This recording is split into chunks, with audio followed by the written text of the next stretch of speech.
Well, good afternoon. I'd like to thank the organizers for inviting me here to give this talk. And we haven't heard so much about spintronics this afternoon, but what I'd like to do is tell you about some of the very recent developments in the field of spintronics, which you might call spin-orbitronics or even chiral spin-orbitronics. I'd like to say something about this. And as was mentioned, I was at IBM for research for many years, but 2 years ago I moved to Germany to become director of this institute, the Max Planck Institute for Microstructure Physics, where we're interested in atomically engineered materials for spintronics and also for neuromorphic applications, as well as, for example, exploring superconductivity and in particular topological systems, topological superconductors, Majorana fermions, and a wide variety of interesting phenomena. And I wanted to mention that we do have a number of positions available within the institute for PhD studentships, postdocs, junior group leaders, and even directors of the institute. So going back to spintronics, we've heard a lot about charge-based devices today, and we understand that we're coming to the end of a very important technology area, that of silicon. We need to do something else. Many years ago, 25 years ago, the concept of spintronics was developed, in which one could evolve materials by controlling the flow of currents of spin-polarized electrons. And in particular, one could, for example, in a magnetic tunneling junction device that we've also heard a lot about today, this is a device in which you have two magnetic layers, shown as these red and blue layers, whose moments are perpendicular to the layers, separated by an ultra-thin tunneling layer, an insulating material, which today can be as thin as half a nanometer. The electrons tunnel from one magnetic layer to the other. The current is innately spin-polarized because of the different densities of spin-polarized states at the Fermi energy. And this leads to the fact that the current, when the electrons are tunneling from magnetic layers which are parallel to another, they can find empty states of the same spin polarization into which they can tunnel when the moments are parallel, so the current is high. But when the magnetic moments are antiparallel, there are no such states and the current is suppressed. And today the difference in the conductivity of such an element can be up to about 10 times at room temperature. So it's a very, very large effect compared to the metallic devices, very similar devices, in which two magnetic layers are separated by an ultra-thin copper layer in particular. And this is some work I did many years ago, and using a metallic-based device, we could use this to sense tiny magnetic fields, and with this we could use this to improve the performance of a magnetic hard disk, because we could detect regions magnetized within a magnetic layer that were about 1,000 times smaller than previously possible. And today, this is the most important application of spintronics. Now, this same type of tunneling junction device today is used in tunneling in magnetic hard drives to read information, because it was possible to reduce this tunneling barrier to sufficiently thin layers that we could achieve significantly low resistances than was possible a few years ago.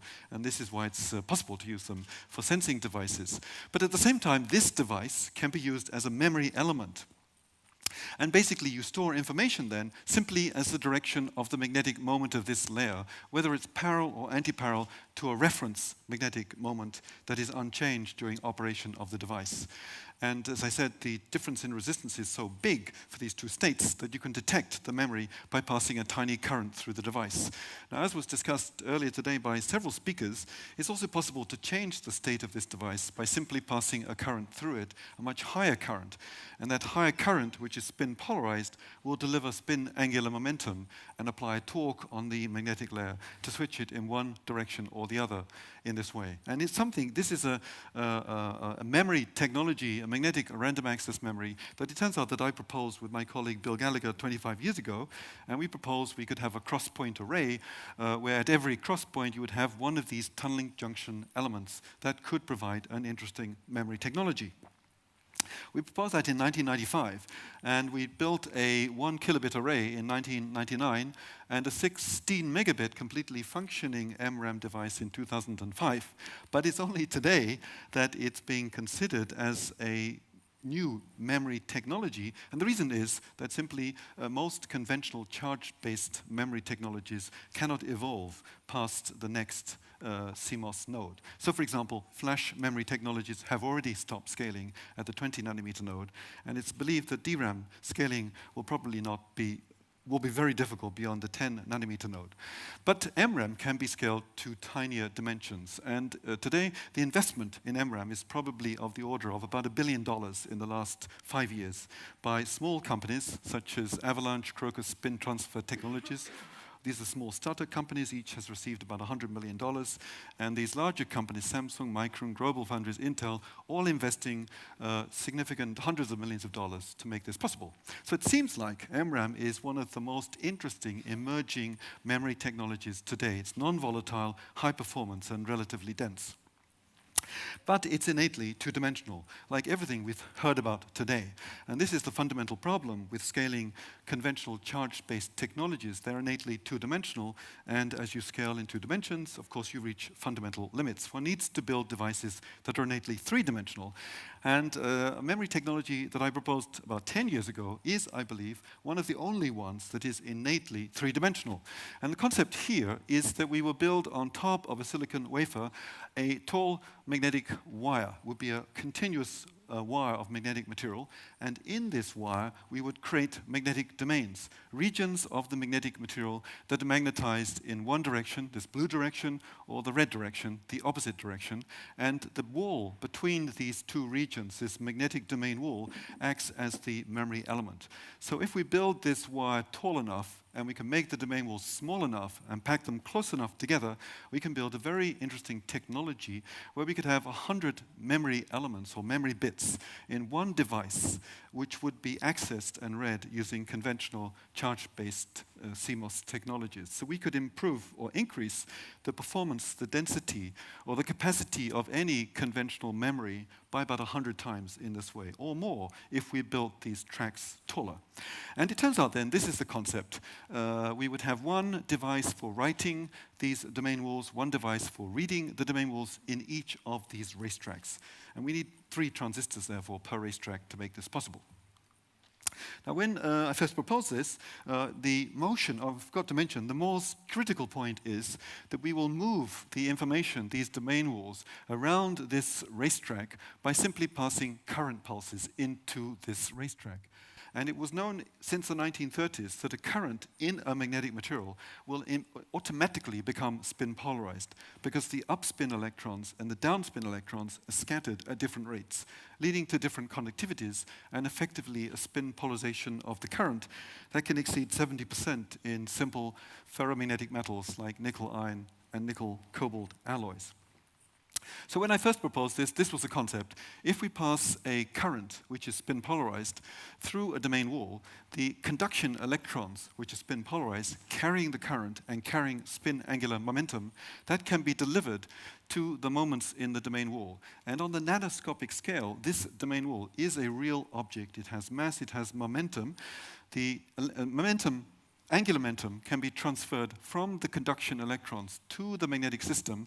And if we had perfect transfer of that angular momentum, we estimated we could move the domain walls at about 100 meters per second for current densities that would not significantly heat these materials. And so it turns out that we could do this. And it turns out we can transfer nearly all the angular momentum to the magnetic system. And we demonstrated this possibility in 2008 of building a current-controlled magnetic domain wall nanowire shift register in this way. And I'm not going to discuss this, but we could create different numbers of domain walls in a horizontal nanowire and detect their presence from the resistance of the wire. Every time you introduce or remove a domain wall, the resistance changes by a sort of quantum of resistance in this way. Well, this was, if you like, the very first demonstration of Racetrack and the first demonstration that we could indeed manipulate domain walls by current pulses. These are on the nanosecond timescale. Since that time, if you like, Racetrack memory, I like to say, has gone through 4 phases or 4 major stages in which we've discovered entirely new physics to enable these domain walls to be moved by current at 10 times the velocity that was theoretically thought to be possible 10 years ago. So it's quite remarkable, and I want to discuss briefly that physics, that science over the last 3 or 4 years that has made this possible. Now, I mentioned then this is, if you like, Racetrack memory 1.0, where the moment was in the plane of these wires, and there was no innate anisotropy be, except for the anisotropy introduced by demagnetizing fields. In this case, the domain walls are very large, of the order of the width of these racetracks. And the domain walls, as I mentioned, move in the direction of the flow of spin angular momentum. So a few years later, Miron, scientist in France, discovered if he made a very thin layer of cobalt on platinum with an aluminum oxide capping layer, he found that the domain walls moved in the opposite direction, opposed to the spin angular momentum flow in the cobalt from the current, and at greater speeds. And this was a mystery for several years until we believe that we first sorted this out. And I want to briefly discuss this. This is the origin of chiral spin-orbitronics. And then we've discovered that if we could then, in this approach, we could move the domain walls at a few hundred meters per second, and I want to show you how we could move them even faster in a more complicated synthetic antiferromagnetic structure. And again, just to remind you, this can be an innately three-dimensional technology if we build the racetracks on vertical sidewalls, which we're currently trying to do. So this is, if you like, the third stage of racetrack, where these domain walls are moving at speeds of 300 meters per second. There are 20 of them, moved by nanosecond-long current pulses, and we're detecting the domain walls here using just simple Kerr microscope, looking at the change in the polarization, the linear polarization, the rotation of light as it's reflected from the surface of this wire. And this racetrack actually is comprised of a racetrack 1 nanometer thick. It consists of 2 ultra-thin layers of cobalt, shown here as these green layers, separated by an ultra-thin blue layer of nickel. The cobalt is about 1.5 angstroms thick, and the nickel is 7 angstroms thick.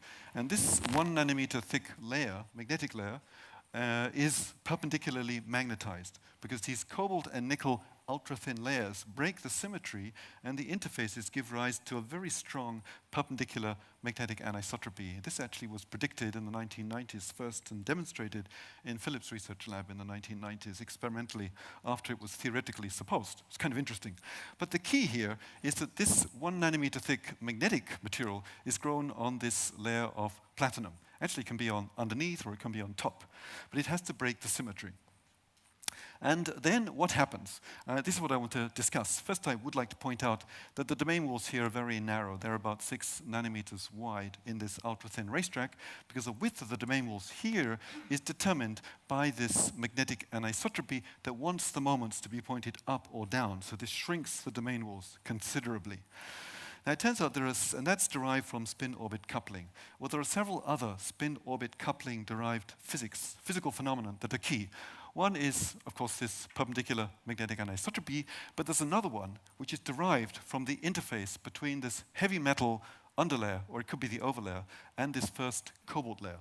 And this also breaks the symmetry and leads to a very interesting chiral vector exchange, which is called the Dzyaloshinski-Meyer exchange interaction. What does this mean? This means that the magnetic moments no longer want to be aligned parallel, as in a ferromagnet, or anti-parallel, as in a collinear antiferromagnet, but they actually want to be aligned perpendicular to each other in a chiral direction. It's a vector exchange interaction. So what does this mean? This means as we move along the racetrack, we have a region magnetized in the up direction, a region magnetized down, and the domain will be such that the magnetization rotates from an up to a down direction in a plane perpendicular to the domain wall. And so in the middle of this domain wall, the moment here will be pointing to the right. This is because of this Dzyaloshinski-Meyer exchange that forces the moments to be oriented in a plane perpendicular to the domain wall. But it's chiral. So if we take the next domain wall, the magnetization rotates from a down to an up direction in a plane perpendicular to the domain wall, but now the moment will be rotated into the opposite direction in the middle of the domain wall. So if you like, along this racetrack, we actually form a helical polarization of the magnetization. And whether it's clockwise or anti-clockwise simply depends on this Dzyaloshinski-Meyer exchange. So for example, if we use platinum, it will be clockwise. But if we switch the platinum from the bottom to the top, it will be anti-clockwise, because it's a chiral exchange interaction. This is key to the motion of these domain walls. There's also a proximity-induced moment, which means that this cobalt layer induces a magnetization in the platinum roughly equivalent to half of the thickness of this nanometer thick magnetic layer. It's a very significant effect. I'm not going to say much more about it. Next thing I want to briefly discuss is the spin Hall effect that Eli mentioned in his talk. This, as you're all familiar with, is a very interesting phenomenon whereby you can convert a charge current to a pure spin current. That means the spin current consists of equal numbers of electrons going to the left and to the right, but their spins are exactly opposite to each other. It's again a chiral phenomenon. And what it means is if you take platinum and you pass a charge current through a platinum wire, you will develop around the circumference of the wire a rotating pure spin current, which will be, for example, on the top of this platinum will be pointing to the right, but on the bottom will be pointing to the left. It's again a very interesting chiral spin current rotating around this platinum wire. And what does that mean? That means we will accumulate pure spins, a spin polarization on the surface of this current, pointing in a perpendicular direction to this current. And those spins can then diffuse into a neighboring magnetic layer, and because they're spin polarized, they carry spin angular momentum, and that diffusion of spin angular momentum will generate a torque on a neighboring magnetic layer. And again, this spin Hall effect can take two signs. It can be clockwise, it can be anti-clockwise. And how do we parameterize it? We use something called the spin Hall angle, which effectively is simply the ratio of the spin current that flows a ratio to the charge current. And what we want is a very large spin Hall angle, a lot of spin current generated for the charge current that is flowing. And until recently, the spin Hall angle in most materials, the best material known, was extremely small. It was less than 0.1%. But in the last couple of years, even in simple metals, it's been observed by ourselves and a small number of other groups that it can be up to 50%. It's a huge interaction, much larger than was anticipated just a couple of years ago. Now, what did I say? So I mentioned that if this is the platinum, the current is flowing perpendicular to this board. We generate a spin current. It diffuses, let's say, into permalloy, or it could diffuse into cobalt. It will generate a torque, cause the moments to rotate, and we can detect that rotation in a variety of ways, either from transport, magnetoresistance, or we actually prefer to detect it optically. It's a much more sensitive technique. And typically what we would do is we use an RF charge current passing through this platinum. It would generate a RF spin current and an RF torque, and so we could basically look at the resonance excitation of that magnetic layer and thereby detect the torque on that magnetic moment.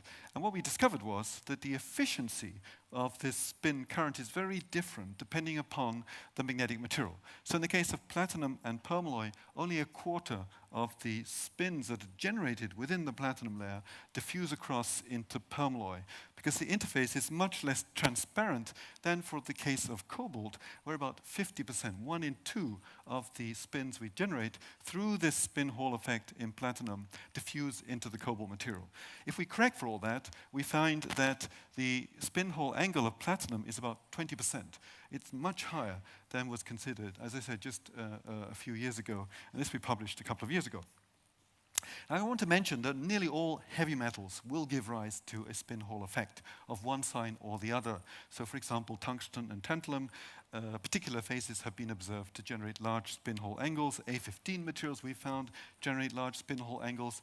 And we've also discovered that even more exotic materials generate large spin Hall angles. I want to briefly mention this one, which is iridium manganese 3. It's a cubic material, but it has a so-called triangular antiferromagnetic structure. That means if you look in the 1-1-1 plane, the manganese atoms form this triangular arrangement in which, due to frustration, they want to be antiferromagnetically coupled. It's not possible, so they align their moments at 120 degrees to each other. but they align it again in a chiral fashion. They can be aligned in two different ways, and so it's a chiral structure.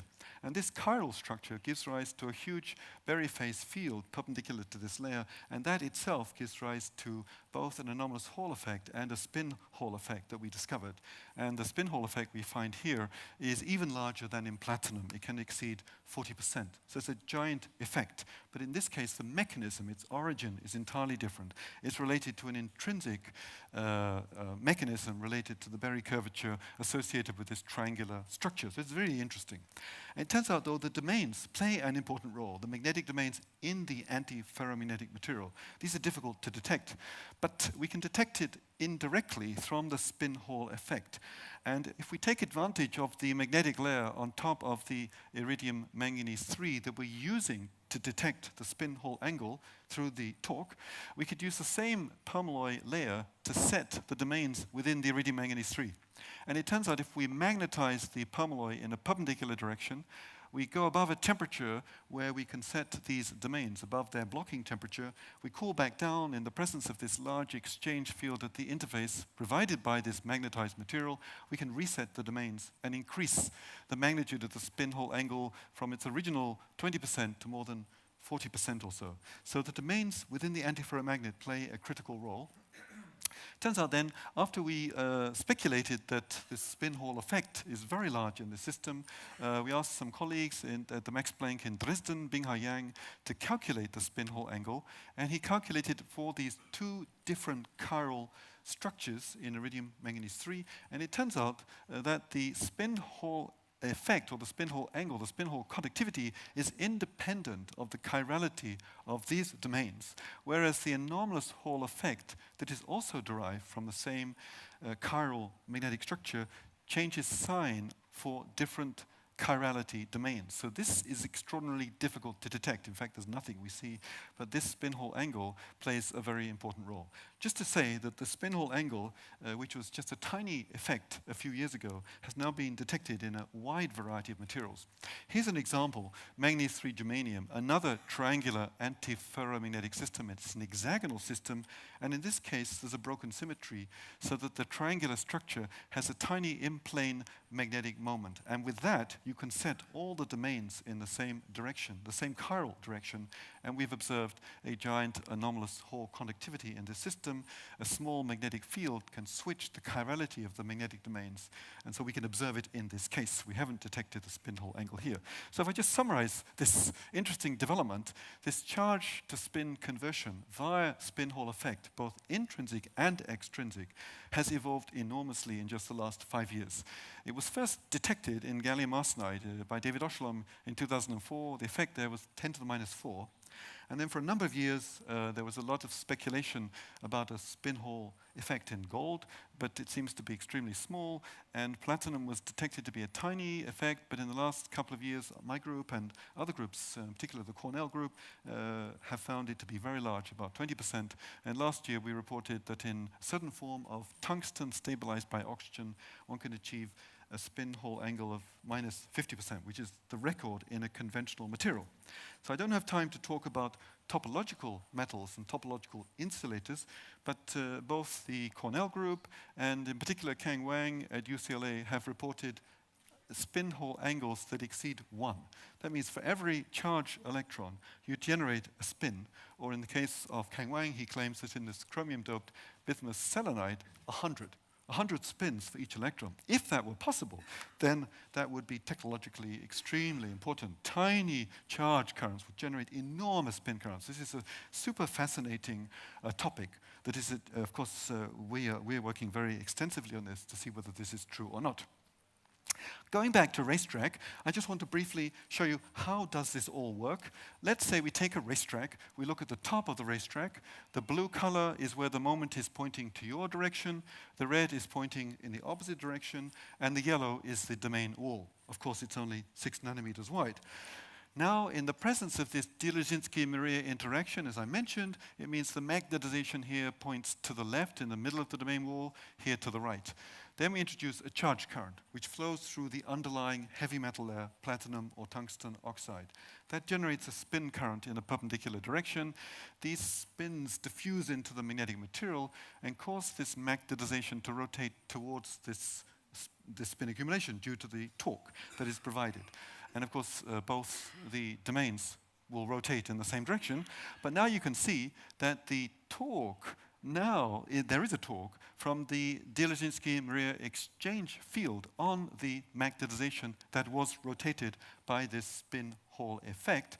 And this torque causes these moments to rotate, so the domain will move to the right. And similarly here. So it's only because of this chiral nature that the domain walls now will move in the same direction. Otherwise, this would not be the case. So it requires a very complex interplay of two chiral phenomena to make this all work. Then the domain walls move at about 300 meters per second for reasonable current densities. So the remaining, if you like, technology roadblock is the fact that domain walls, even when they're perpendicular, give rise to stray magnetic fields. And these stray magnetic fields will either give rise to attractive or repulsive interactions between the domain walls, limiting our ability to stack them in the racetrack. How can we solve this? And we've solved this by building something called a synthetic antiferromagnet. It turns out I invented this 25 years ago, and it was used in the very first spin valve sensors and in nearly all spintronic devices since then. And the concept is very simple. In this case, we make one racetrack. We make an identical racetrack, which we place on top, separated by a thin layer of ruthenium. And for some thicknesses of ruthenium, this gives rise to an antiferromagnetic exchange coupling. It's through a Rudiment-Kittel long-range oscillatory coupling. And this means that whatever magnetization profile is in one racetrack is mirror imaged in the other racetrack. The chirality of the domain walls is preserved. Then we discovered that this racetrack, where the magnetization then we can design to be zero in any one of these synthetic antiferromagnetic domains or the domain wall, therefore there's no long-range dipole fields, but we discovered the domain walls now move 5 times faster for the same current density.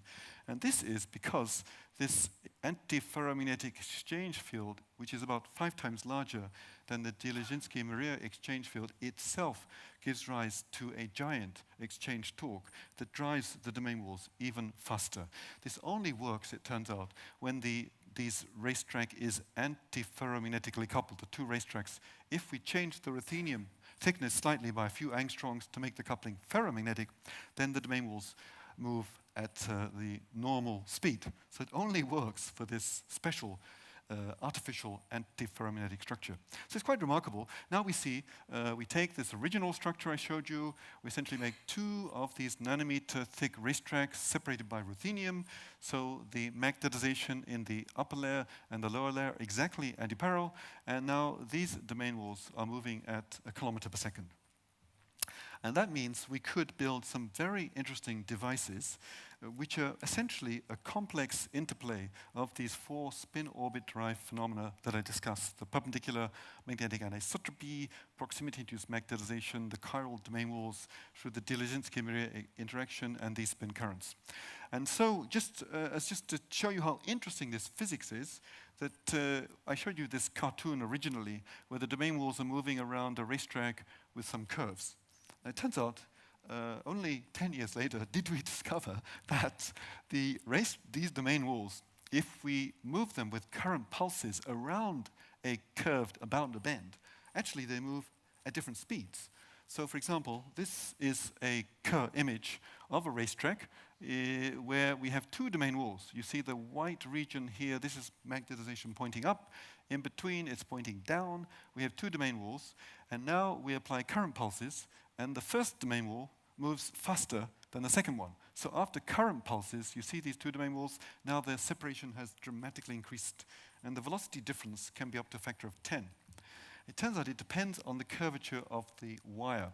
So if we reverse all the magnetizations, move the domain walls in the same direction, we've effectively reversed the curvature. Then it turns out, you see this, the domain walls now are a long way apart initially. We apply current in this direction, and then after the current pulses, they're closer together. And so it turns out that in these curved racetracks, this chiral spin-orbit torque that drives them will cause domain walls to move at velocities up to 10 times different, depending upon the curvature, independent of the sign of the spin-hole angle and the Dzyaloshinski-Meyer interaction. I want to briefly discuss why this is. It's pretty interesting. If you take a curved racetrack, you can see that on the inner curve of the racetrack, then of course the distance the domain wall must move is shorter than on the outside of the racetrack. Of course, it just goes like the circumference, like 2 pi times the radius. So this means that on the outside, we have to reverse a lot more magnetization than on the inside. So we need more torque. And that means in order to establish that and maintain a domain wall that moves as a single domain wall at a constant speed, we need to change the angle of the domain wall so we can deliver more torque on the outside than the inside. This requires the moments to be rotated in the middle of the domain wall and the whole domain wall to physically rotate, to be tilted in this way. Normally, it would lie along the radius to minimize energy. Now it's tilted. And it turns out that there's some very interesting time involved, which I don't have time to discuss. This tilting can take tens of nanoseconds, whereas the moments in the middle of the domain wall will move on a nanosecond timescale, and then we can move the domain walls if the domain wall has the right tilt at a constant angular velocity. This is what we see experimentally. And then, just as a quick summary, now, turns out, how do we sort out this problem?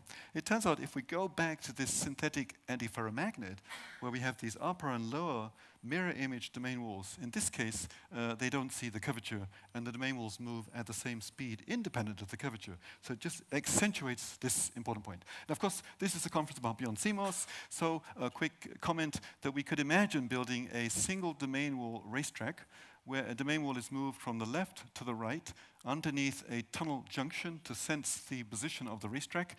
And we estimate that this 3-terminal device could be a very interesting replacement for static random access memory. And again, that memory technology doesn't scale well. It's already 300 f squared, and it's going to get bigger as we scale to smaller dimensions. We can build this in an area which is several times smaller. We can operate it at 100 picoseconds, which is what SRAM currently operates at, but it will use much less energy and will be much smaller. So we think this is a very interesting potential first application. And I guess I don't have time to discuss going beyond chiral domain walls. You can imagine other types of non-collinear spin textures. We just briefly, in the last moment, here is a rather complicated, this is a tetragonal inverse Heusler material, and using Lorentz transmission electron microscopy, where we can detect the in-plane component of magnetization. We're doing this in my institute in Halle. You see here we can detect a chiral, a helical structure. No time to discuss. This evolves into what is called a skyrmion. Perhaps some of you are familiar with this. Skyrmion is a topological non-collinear spin texture object, circular object, in a perpendicularly magnetized material where the magnetization in the middle is rotated in the opposite direction. And I mentioned already the nail domain wall. We can have nail skyrmions. The domain walls can also be block-like, where the magnetization rotates from up to down in a plane parallel to the domain wall. But an anti-skyrmion is an even more interesting object, where the domain wall rotates from being a block to a nail around the domain wall. And for those of you who are experts in Lorentz, this is what the Lorentz image should look like for an anti-skyrmion, a block, a nail. It's invisible in Lorentz, and we've just recently seen these anti-skyrmions. We believe this is the first detection of these anti-skyrmion objects. You can see them here very well, and we could look at the whole phase diagram. They are stabilized to room temperature over a wide field range. We could look at how we can, no time to discuss this, we can use micromagnetic simulations, we can look at the lattice, and we can also see similar structures in more conventional materials. So I'm going to skip that and just summarize. So, summary is spin-orbitronics, or in fact chiral spin-orbitronics, is a really interesting development of the field of spintronics that has enabled us to, we believe, overcome all physics and materials obstacles to building a racetrack memory technology that innately is three-dimensional and could have 100 times the capacity of any proposed memory technology today in a solid-state form.